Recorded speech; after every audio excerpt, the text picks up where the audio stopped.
नमस्कार साथियों, हमारे YouTube चैनल द्रोणा पीसीएस में आपका स्वागत है। तो आज हम एक मोटिवेशन स्पीच से शुरुआत करेंगे। आज अंधेरा है, कल उजाला भी होगा। आज अंधेरा है, कल उजाला भी होगा। तू अपने कर्तव्य पे ध्यान दे, एक दिन जमाना पूरा तेरा साथ होगा। तो अपने जो टॉपिक चल रहा था वो था उपसर्ग। उपसर्गों में हमने संस्कृत के उपसर्ग थे 22, उसमें से 15 उपसर्ग कर लिए थे। तो उसी कड़ी में हम आगे बढ़ेंगे। और मैंने बताया अर्थ क्या है, संयोग कौन से है और संधि शब्दों से कौन शब्द के साथ उपसर्ग लगकर बना है, इसके बारे में अपने चर्चा कर चुके थे पिछली वीडियो में। तो अब अपने आगे जो बच गए उनको देखेंगे। इसके बाद में जो मैंने संस्कृत उपसर्गों की जो ट्रिक लिखाई थी उसके बारे में पढ़ेंगे। और आज की क्लास यहीं से क्या करते हैं, शुरुआत करते हैं। तो देखो अपना टॉपिक क्या था, उपसर्ग। क्या टॉपिक था? उपसर्ग। क्या था? उपसर्ग।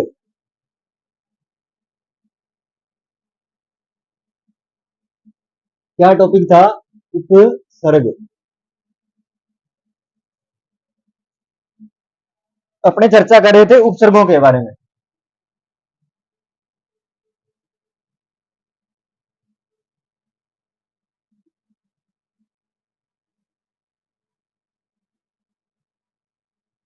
किसके बारे में चर्चा चल रही थी? उपसर्गों के बारे में चर्चा चल रही थी। और उपसर्गों में भी संस्कृत के उपसर्ग।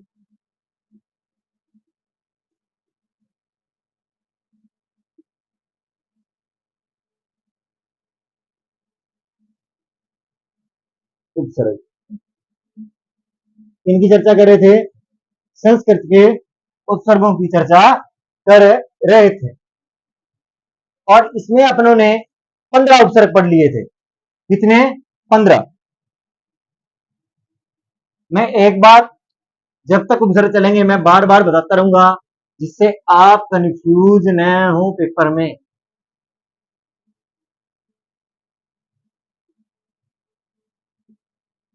इनका बहुत महत्वपूर्ण योगदान रहता है शब्दों में,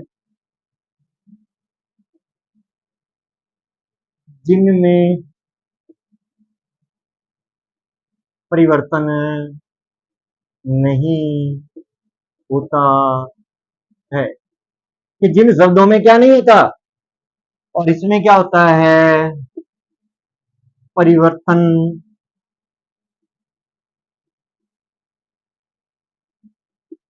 होता है नियमों के अनुसार। इसका विशेष ध्यान रखना। इन चीजों का विशेष रूप से आपको ध्यान रखना पड़ेगा, क्योंकि मैंने कल भी वीडियो में बताया था कि रट्टाफिकेशन सॉल्यूशन नहीं है उपसर्गों का। आपको शब्दों के साथ साथ उपसर्गों में संयोग और संधि शब्द का भी क्या रखना पड़ेगा, ध्यान रखना पड़ेगा। तो ये अपने क्या कर सकेंगे, परीक्षा में उपसर्ग को हल कर सकेंगे। इसका मेन कारण है कि हमें शब्दों उपसर्गों के बारे में पता होना चाहिए। क्या होना चाहिए? उपसर्गों के बारे में पता होना चाहिए कि कौन कौन से उपसर्ग हैं, और वो भी पता होना चाहिए संस्कृत के कौन से हैं, हिंदी के कौन से हैं और विदेशी कौन से हैं। इनके बारे में भी हमें विशेष रूप से क्या होना चाहिए, पता होना चाहिए। तो ही हमने क्या कर सकते हैं, उपसर्ग का प्रश्न हल कर सकते हैं। क्योंकि कई बार वो सीधा पूछ लेता है विदेशी उपसर्ग है, अपने उदाहरण के जाते हैं। कई बार वो सीधा ही पूछ लेता है विदेशी उपसर्ग कौन सा है, हिंदी का उपसर्ग कौन सा है, या संस्कृत का कौन सा उपसर्ग है या नहीं है। इनके बारे में अपने को क्या होना चाहिए, विशेष रूप से पता होना चाहिए। अन्यथा अपना प्रश्न क्या हो जाएगा, गलत हो जाएगा। जरूरी नहीं है कि वो उपसर्ग का उदाहरण देके ही आपसे पूछे, ये जरूरी नहीं है। वो उपसर्ग देके भी प्रश्न आपसे पूछ सकता है, इसलिए ज्यादा ध्यान उदाहरणों पर मत देना। हमें छोटी छोटी चीजों का भी पता होना चाहिए। संस्कृत में 22 कौन से हैं, हिंदी में कौन से हैं, संस्कृत अव्यय के कौन से हैं, इनके बारे में क्या होना चाहिए, पता होना चाहिए। विदेशी कौन से हैं, इनके बारे में, उपसर्गों के बारे में भी विशेष रूप से पता होना चाहिए।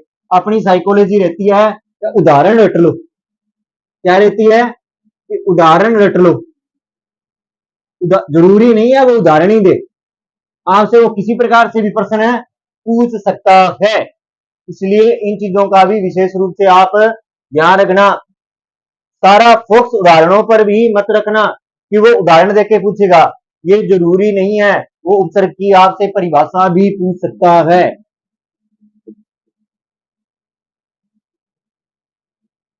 क्या पूछ सकता है, परिभाषा भी पूछ सकता है। तो ये जरूरी नहीं है कि आपसे वो क्या पूछे, उदाहरण ही पूछे। तो इन चीजों का विशेष रूप से ध्यान रखना। मैं बार बार इसलिए कह रहा हूं कि ज्यादातर बच्चों की यही साइकोलॉजी रहती है कि उदाहरण रट लो।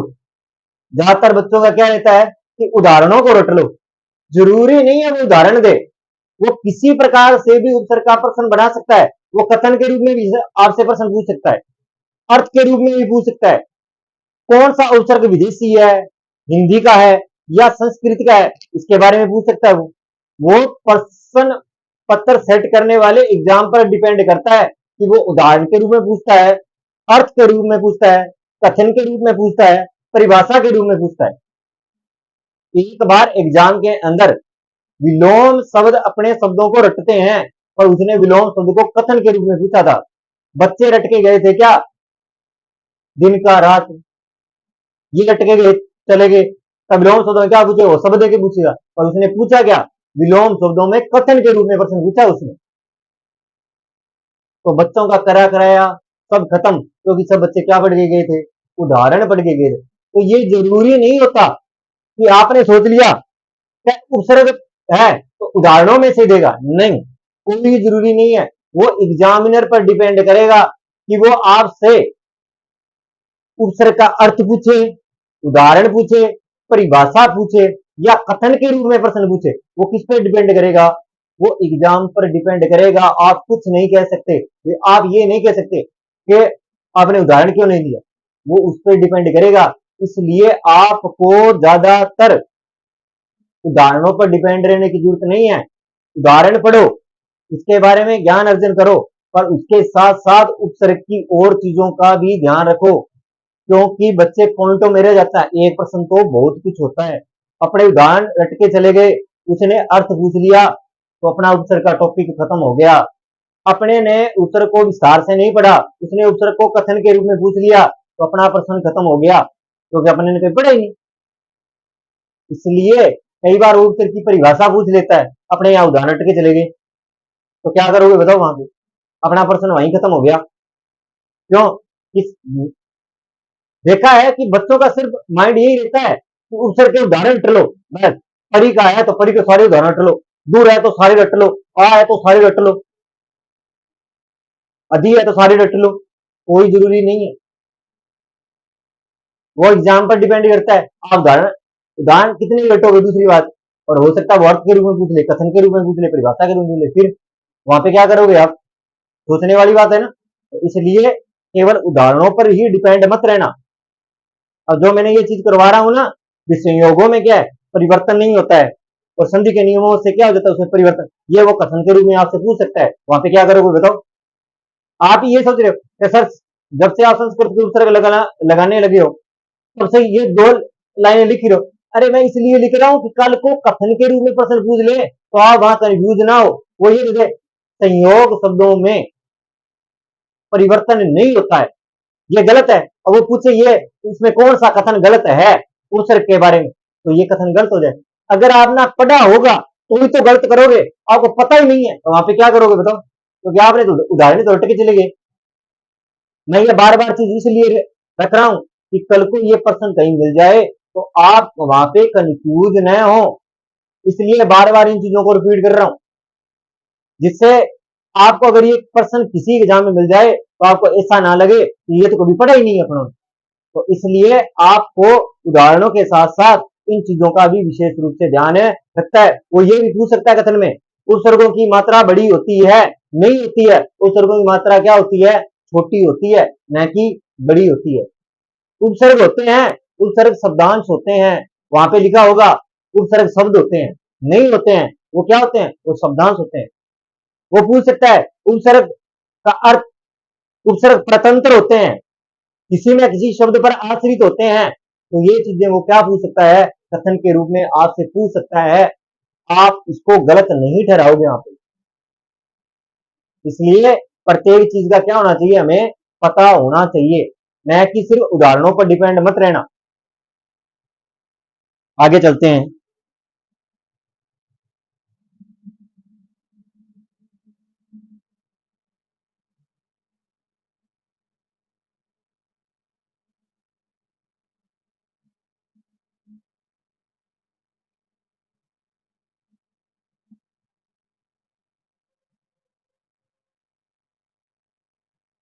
अब देखो आगे करेंगे आज उपसर्ग।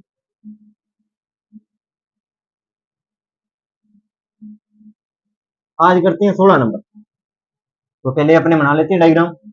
पहला है क्रम संख्या। क्या है, क्रम संख्या। इसके बाद में आता है उपसर्ग,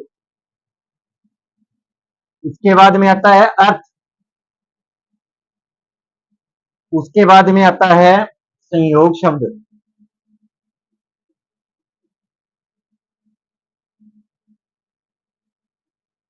और उसके बाद में आते हैं संधि शब्द। संधि शब्द, इनके बारे में अपने चर्चा कर रहे थे। तो देखो इसमें अपने आज का पहला उपसर्ग है परि। क्या है, 16 नंबर पर परि। उपसर्ग कौन सा है, परि। परि करता है चारों ओर, चारों ओर या पास तरफ, पास या तरफ, ये अर्थ होता है। अब बात करूं परि से, परि से परिवार बनेगा। क्या बनेगा, परिवार बनेगा, परि परिजन बनेगा, परिज्ञान बनेगा, परिजन, ठीक है। परिज्ञान है, परिहार है, परिजन है, ठीक है। परिवार हो गया, परिवार हो गया, परिज्ञान हो गया, परिहार हो गया, परिवेश हो गया, परिवेश क्या हो गया, परिक्रमा,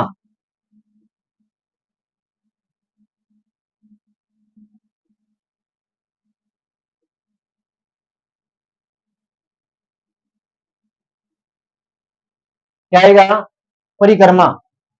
ये क्या है, संयोग शब्द हैं। जैसे परिवार, परि प्लस वार, परि प्लस ज्ञान, परि प्लस हार, परि प्लस जन, परि प्लस देश, परि प्लस कर्मा। ये चीजें, ये क्या है, ये संयोग शब्द है। ये क्या है, संयोग शब्द है। जैसे इसमें भी कौन सा है, परि है, इसमें भी परि, इसमें भी परि, इसमें भी परि, इसमें परि और इसमें भी परि। और ये क्या है, मूल शब्द। ये क्या है, मूल शब्द हैं। तो ये कौन से शब्द हुए, संयोग शब्द हुए। कौन से शब्द हैं, संयोग शब्द हैं। अब देखते हैं आगे कौन से शब्द देखेंगे। अब संधि के शब्द, कौन से शब्द देखेंगे, संधि शब्द। संधि शब्दों में देखो, अगर आप संधि शब्दों की अगर मैं बात करूं, पर्यावरण, कौन सा? पर्यावरण।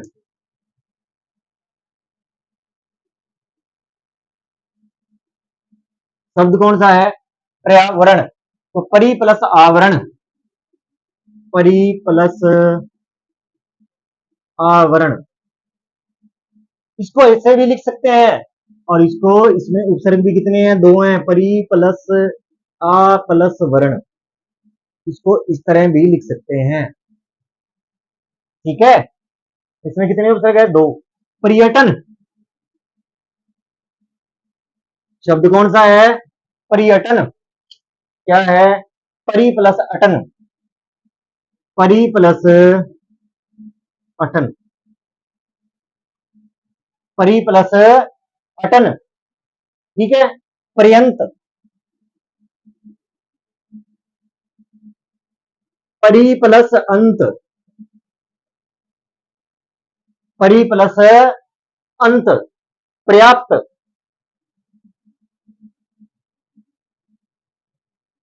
परि प्लस आप्त, परि प्लस आप्त, परीक्षा, परि प्लस इच्छा, परि प्लस इच्छा, परीक्षक, परि प्लस इच्छक, परि प्लस इच्छक, परीक्षण, परीक्षण। अगर बात करूं परीक्षण की, तो परि प्लस शिक्षण,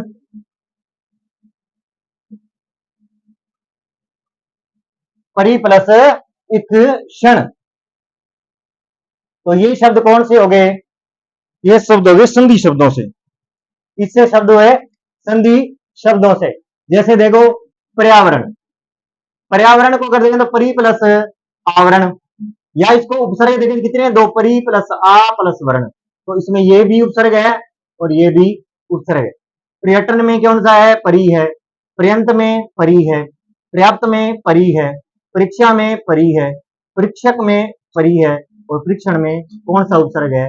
परि उपसर्ग है, क्योंकि इसमें ये किसके अनुसार बने हैं? नियमों से।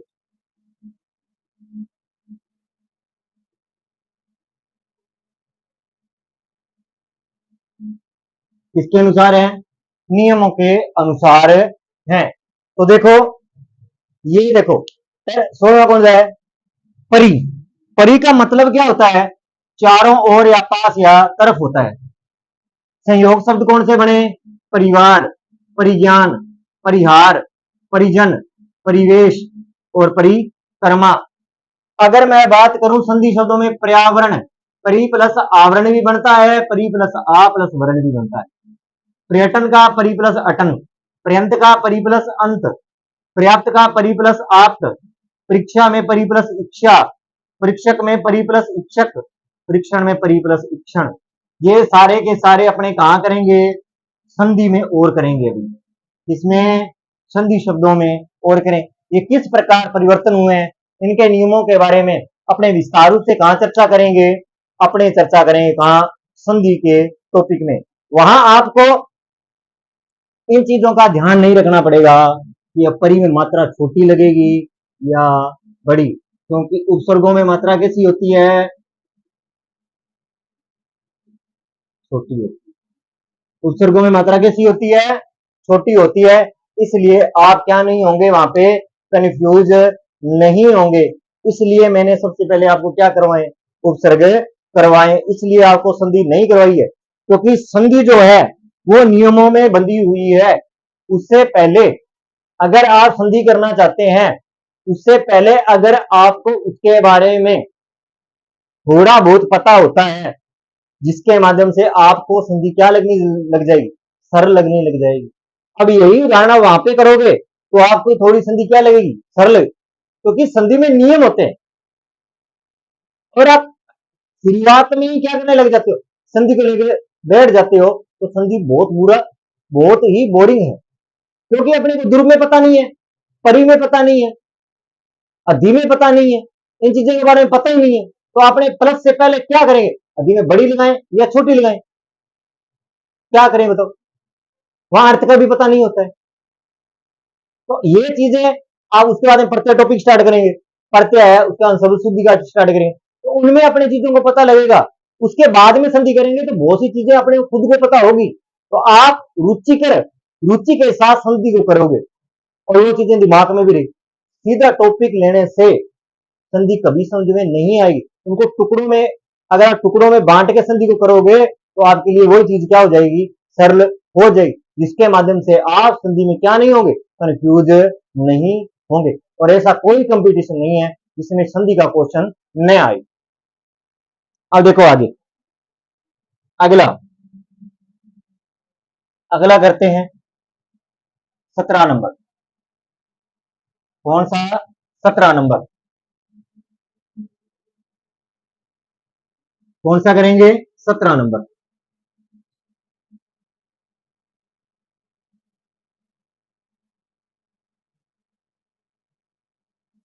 कौन सा करेंगे?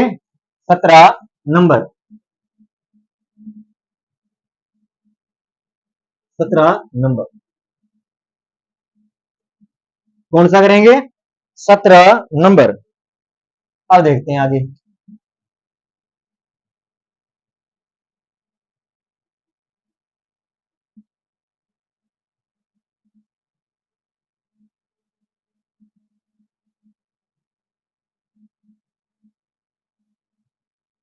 अब देखो आप अपने कौन सा नंबर करते हैं? 17 दूर।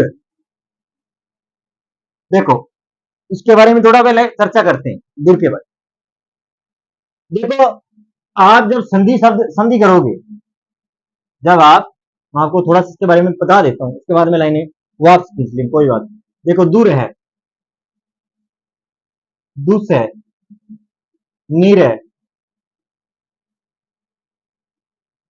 निस है।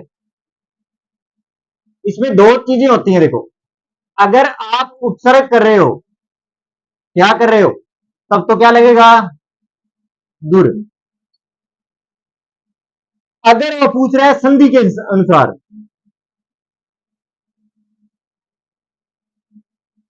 किसके अनुसार? संधि। अगर देखो संधि पूछ रहा है तब तो लगेगा दू, तो ये कौन सी संधि है? विसर्ग। आई बात समझ में? अब जैसे मैं एक आपको उदाहरण देकर समझाता हूं इसके बारे में। जैसे उसने शब्द दे दिया, शब्द दे दिया, जैसे मैं उदाहरण के लिए बताऊं तो कोई भी शब्द ले लो। जैसे मैंने ले लिया, उदाहरण के लिए रूप में लू निरोग, शब्द कौन सा ले लिया? निरोग, ये शब्द है। देखो अगर वो पूछ रहे हैं निरोग में उपसर्ग कौन सा है, उपसर्ग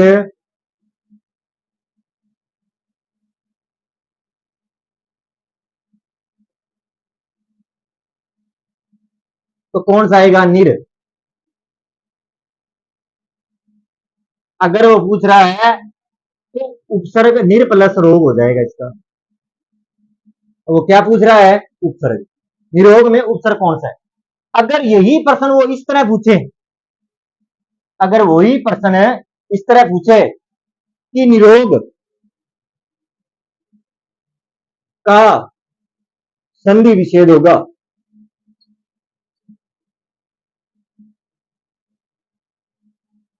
तो क्या लगेगा?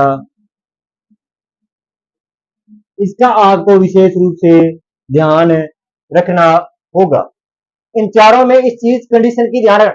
अगर वो पूछ रहा है प्रश्न, वो क्या करेगा? वो चीजें प्रश्न के ऊपर डिपेंड करेंगी भी वो आपसे प्रश्न किस तरह पूछ रहा है। अगर वो पूछ रहा है कि निरोग का संधि विच्छेद बताइए, तो विसर्ग लगेगा। अगर वो पूछ रहा है निरोग में उपसर्ग कौन सा है, तो वहां पे आप विसर्ग नहीं लगाओगे। तो वहां क्या नहीं लगाओगे? विसर्ग नहीं लगाओगे। वो क्या पूछ रहे हैं आपसे? निरोग में वो निर उपसर्ग पूछ रहा है, और ये कंडीशन वहां पेपर में जरूर देगा। अगर वो ऑप्शन देगा जैसे वो पूछ रहा है उपसर्ग, जैसे वो क्या पूछ रहा है यहां, वो ये पूछ रहा है निरोग में उपसर्ग है, उपसर्ग है, वो एक में दे देगा नी, बी में उसने दे दिया निर, सी में दे दिया सीधा नी, और डी में दे दिया उसने बड़ा नी। तो आप इसको मत कराना, ये गलत हो जाएगा। निर क्या है, उपसर्ग है, वो पूछ किसके बारे में रहा है, उपसर्ग के बारे में। और अगर आपसे वो क्या पूछे संधि विच्छेद, तो आप ये करके आओगे। इस चीज का विशेष रूप से क्या रखना, ध्यान रखना, इस चीज का क्या रखोगे, ध्यान रखोगे। ये चीज किस पे डिपेंड करेगी, ये डिपेंड करेगी क्वेश्चन पे। अगर वो आपसे संधि पूछ रहा है तो संधि तो होगी विसर्ग, विसर्ग लग जाएगा। और अगर वो पूछ रहा है उपसर्ग, तो फिर उपसर्ग कौन सा लगेगा, निर उपसर्ग लगेगा। इनका विशेष रूप से क्या रखोगे आप, ध्यान रखोगे। अब अपने करते हैं इसमें आगे।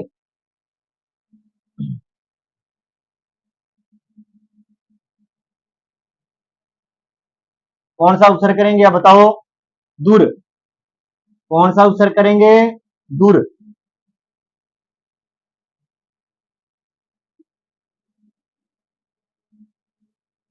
कौन सा उपसर्ग करोगे, दूर, दोबारा में कौन सा करोगे, दूर, दूर उपसर्ग के बारे में। पहला देखो क्रम संख्या, फिर आएगा उपसर्ग,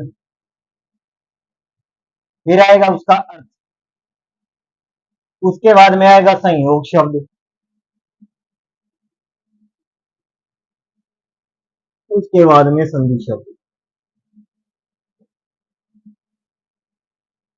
देखो अपने कौन सा उपसर्ग कर रहे थे, कितने नंबर था, 17 नंबर, दूर। अब सबसे पहले दूर का अर्थ होता है कठिन बुरा विपरीत, कठिन है, बुरा, विपरीत। अर्थ किसके रूप में लेंगे, कठिन, बुरा और विपरीत के रूप में। किसके रूप में, कठिन, बुरा या विपरीत। संयोग शब्द कोई नहीं है इसका, आप मत लिखना। ये डायग्राम अपने छोटा कर देते हैं जिससे आपको आगे परेशानी नहीं। संयोग, ये क्या हो जाएगा थोड़ा, इसमें कोई भी नहीं। अब इसमें देखते हैं कौन कौन से बनते हैं। दुराशा, दुराशा, दूर प्लस आशा, दूर प्लस आशा। दुर्जन, कौन सा है, दुर्जन, दूर प्लस जन।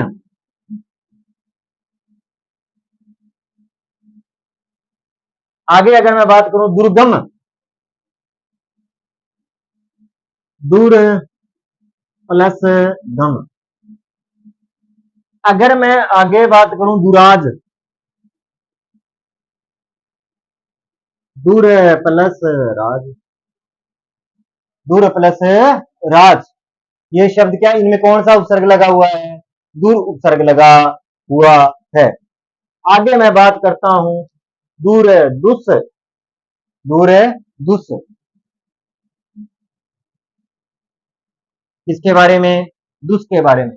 दुस का मतलब भी यही होता है, कठिन, बुरा, विपरीत, कठिन, बुरा, विपरीत। इनमें कोई है नहीं, इनमें भी कोई नहीं है। जैसे दुशासन,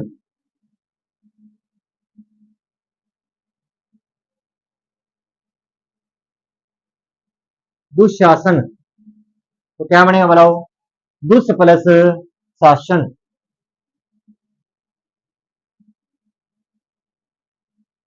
दुस प्लस शासन बनेगा। दुश्चरित्र, चरित्र, तो दुष प्लस चरित्र, दुष् प्लस चरित्र। अगर बात करूं दुष्फल, दुष प्लस फल, ये किसके अनुसार है? संधि नियमों के अनुसार शब्द बने हुए हैं। किसके अनुसार? संधि नियमों के अनुसार शब्द बने हुए हैं। इनका आप विशेष रूप से ध्यान रखना। आगे अगर बात करें अगले उपसर्ग की, कौन से उपसर्ग की बात करेंगे? अगले उपसर्ग की बात करते हैं 19 नंबर। किसकी बात करूंगा मैं? 19 नंबर की। किसकी बात करेंगे? 19 नंबर की। मैं किसकी बात करूंगा? 19 नंबर की।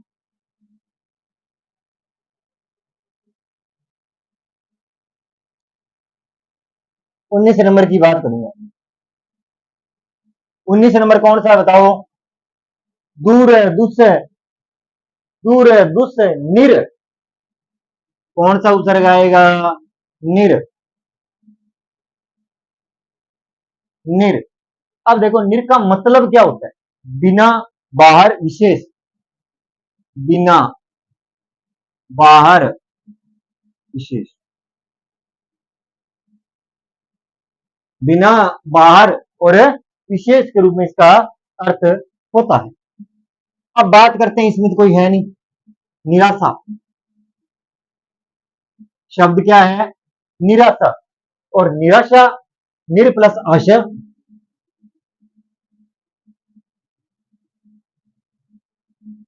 निर प्लस आशा, क्या शब्द बनेगा? निर्धन। निर प्लस धन, निर प्लस धन, निरोग। निर प्लस योग, निर प्लस योग नहीं रोग, निर प्लस रोग, नीरस। निर प्लस रस। एक और बात करें, नीरव। निर प्लस रव, निर प्लस रव। ये शब्द क्या है? कौन सा उपसर्ग लगा हुआ है इन शब्दों में? निर उपसर्ग लगा हुआ है। कौन सा उपसर्ग लगा हुआ है? निर उपसर्ग लगा हुआ है। निर बिना बाहर या विशेष के रूप में। निराशा निर प्लस आशा, निर्धन निर प्लस धन, निरोग निर प्लस रोग, नीरस निर प्लस रस और नीरव का निर प्लस रव। इन चीजों का अपने को क्या रखना है? ध्यान रखना। अब मैं बात करूंगा 20 नंबर की। कौन से उपसर्ग की बात करेंगे अपने? 20 नंबर की। कौन से उपसर्ग की बात करेंगे बताओ? 20 नंबर की। दूर दुस नीर निस। अब कौन सा बचा? निस उपसर्ग बचा है। कौन सा बचा? निर उपसर्ग। दूर दुस नीर निस बच गया। अब कौन सा बचा? निस उपसर्ग बचा है टिक के साथ। कौन सा उपसर्ग बचा है? 20 नंबर। और कौन सा है? निस। कौन सा उपसर्ग है? बिना बाहर विशेष, बिना बाहर और विशेष, बिना बाहर और विशेष। ये इसका जैसे निशुल्क, इनमें कोई नहीं है।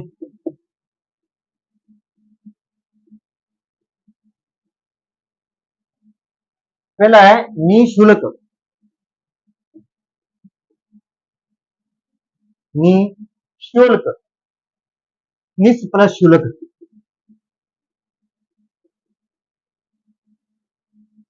शुल्क, निष्फल,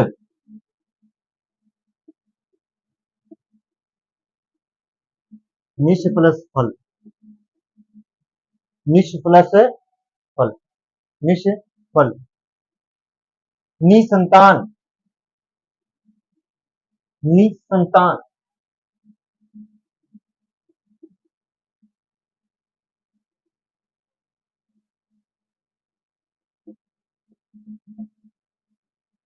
निस प्लस संतान, निसंकोच,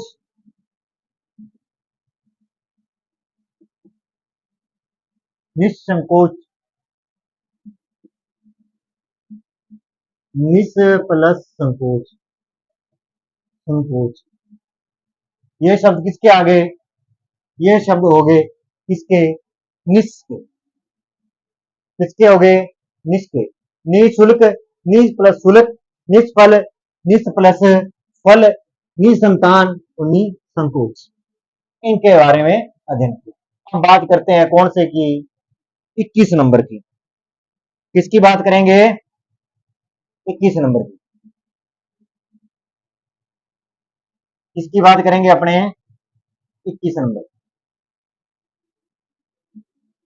किसकी बात करेंगे, 21 नंबर की। किसकी बात करेंगे, 21 नंबर की।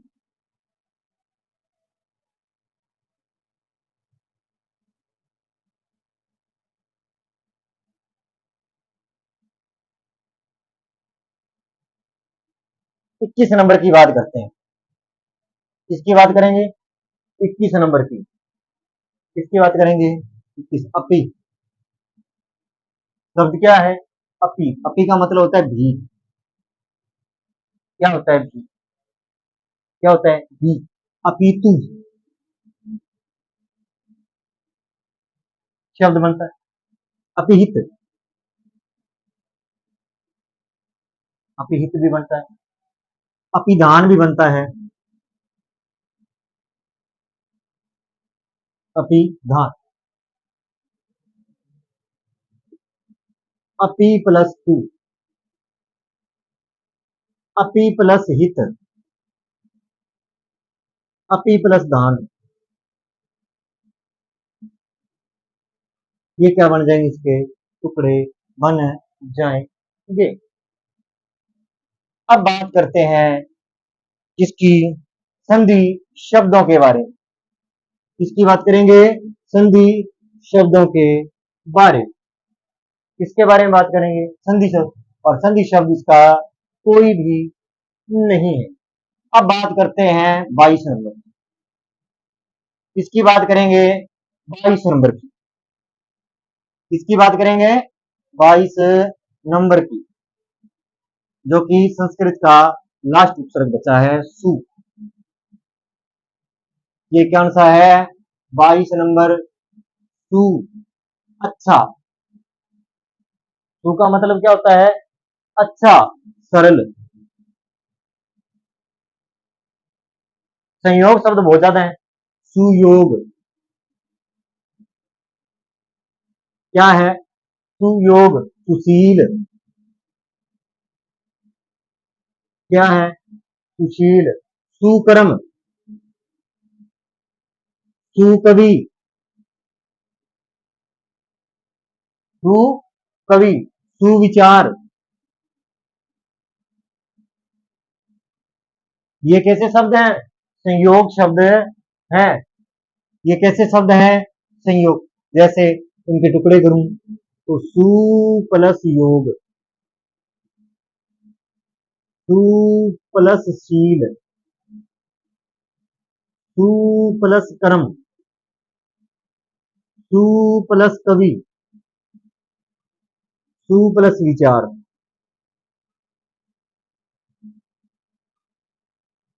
सु प्लस विचार। क्या आएगा, सु प्लस विचार। सु का मतलब अच्छा, सु का मतलब क्या होता है, अच्छा या सरल। बात करूं सुयोग, सुशील, सुकर्म, सुकवि, इनमें कौन सा उपसर्ग लगा है, सु उपसर्ग लगा हुआ है। अब बात करते हैं आगे किसकी, संधि शब्दों के बारे में। किसके बारे में बात करेंगे, संधि शब्दों के बारे में। अगर मैं बात करूं संधि शब्दों के बारे में बात करूं तो इसमें संधि शब्द कौन से है, एक तो है स्वागत, क्या बनेगा, सु प्लस आगत, क्या बनेगा, सु प्लस आगत, स्वच्छ, सु प्लस अच, सु प्लस अच, स्वलप, स्वलप, स्वलप, और स्वलप का क्या बनेगा, सु प्लस अलप। ये कैसे हो गए, संधि शब्दों के अनुसार, किसके अनुसार हुए, संधि शब्दों के अनुसार।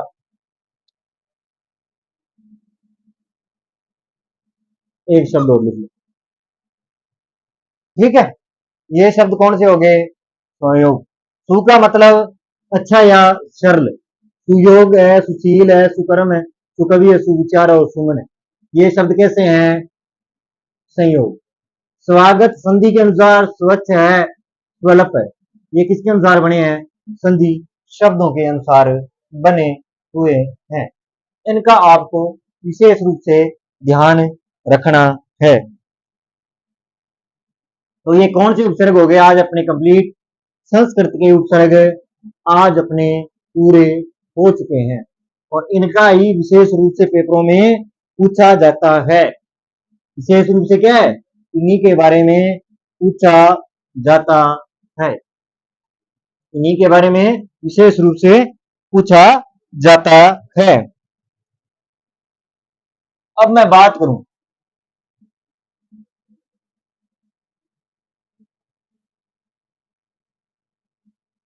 उपसर्ग, उपसर्ग संस्कृत के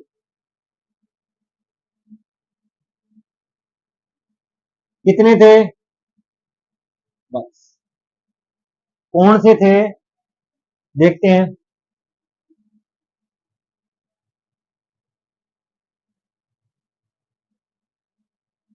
अन्नु,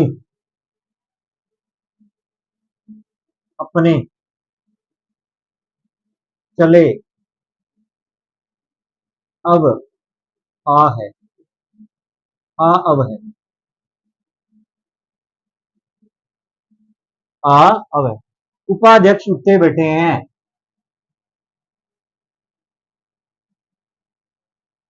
उपाध्यक्ष उठते बैठे हैं। न्याय प्रदान करो,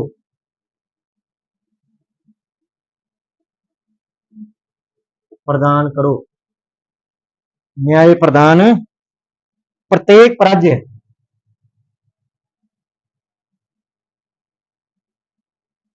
विषम का परिणाम है,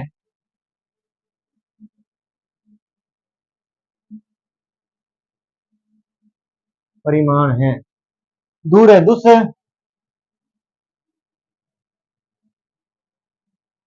दूर, दुस, निर, निस, अपी। ये ट्रिक अपनों ने पढ़ी थी, और इनके अंदर कितने बताए थे, 22 उपसर्ग बताए थे। ये ट्रिक भी मैं दिखवा चुका था। तो इन उपसर्गों के बारे में अपने क्या की, अभी चर्चा पूरी कर चुके हैं, और इनका विशेष रूप से आपको ध्यान रखना है, क्योंकि अगर ये ट्रिक याद रखोगे तो आपको 22 के 22 संस्कृत के उपसर्ग कौन से हैं उनका विशेष रूप से पता रहेगा। और अगर प्रश्न आता है संस्कृत का कौन सा उपसर्ग है या नहीं है, तो इस ट्रिक के माध्यम से आप उस प्रश्न को सही कर सकेंगे। आपको पता लग जाएगा कि कौन सा उपसर्ग संस्कृत का है और कौन सा नहीं है।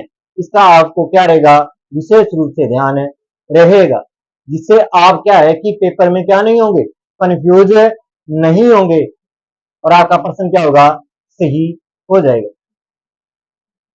तो आज के लिए इतना ही। अगर आपको मेरी क्लास अच्छी लगी हो तो चैनल को सब्सक्राइब करें, लाइक करें, कमेंट करें। धन्यवाद।